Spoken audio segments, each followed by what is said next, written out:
Magandang umaga po. Narito po ang mga tampok na balitang sports sa araw na ito.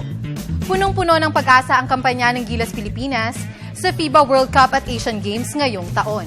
Ito'y dahil sa mga panukalang batas na isinusulong ni Antipolo City Congressman Rovi Puno. May report si Keisha Halili. Bukod sa pagsusulong ng naturalization ni NBA centers Javel McKee at Andre Blatch, may isa pang panukalang batas ang tinatrabaho ngayon si Antipolo City Congressman Rovi Puno. Ito ay ang pagkakaroon ng Pilipinas ng naturalization pool tulad ng ibang Asian countries. Pag na-naturalize natin si Marcos David, maganda ang mangyayari sa Philippine sports and lalong-lalo na I think we have a good track record. Medyo nakikita naman niya, maganda naman ang nangyari when we naturalize. Now it's time for us to naturalize somebody else. Isa sa mga ibinigay na halimbawa ni Puno ay nang magtamo ng injury si Marcos Douthit sa kampanya ng Gilas Pilipinas sa nakalipas na FIBA Asian Men's Championship kung saan dahil sa kawalan ng quality big man ay nagawa tayong dominahin ng Hamed Haddadi-led Team Iran sa finals. And what we'd like to do is magkaroon tayo ng player pool, pati sa naturalized player. Kasi meron tayong pool, di ba, sa mga local players natin. And happy tayo na PBA player. So people have to, have stepped up to help us, no? Ang Pilipinas ay nangangailangan ng naturalized cager, lalo pat salat sa height ang roster ng national team. Para sa Good Morning Boss, Keisha Halili, PTV Sports. Samantala, masaya at kontento naman si Gilas Cadet star Kevin Louie Alas sa itinatakbo ng kanyang basketball career.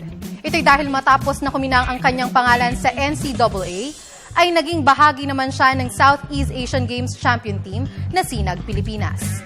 Narito ang report ni Cristabel De Leon. Walang mapagsidla ng tuwa si former Letran Knight superstar Kevin Louie Alas. Ito'y dahil matapos na kumupo siya ng ginto sa Myanmar Southeast Asian Games noong Disyembre, magkakaroon naman siya ng pagkakataon na maibigay sa Warriors ang ikatlong sunod na titulo sa PBA D-League Aspirants Cup. Ang Boyd Fernandez mentored squad ay nakakuha ng pwesto sa semi-final season opening tournament sa bisa ng best record na 11 wins against 2 losses. At ang susunod na makakatapat nila ay ang magwawagi sa quarterfinal matchup ng Hogs Breath Razorbacks at Cagayan Valley Rising Suns.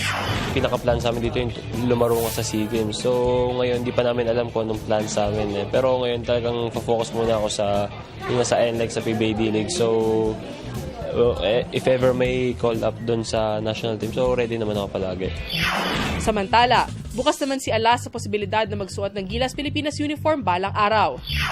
Hopefully. So di ko pa naman alam. So ayoko magsaltanan tapos kung anong siguro mag-call up sa national team, siguro pwede. Sa ngayon ay isa si Alas sa mga amateur stars na inaasahang makikibahagi sa PBA Rookie Draft ngayong season. Para sa Good Morning Boss, Cristabel De Leon, PTV Sports. At yan po ang mga tampok na balitang sports ngayong umaga.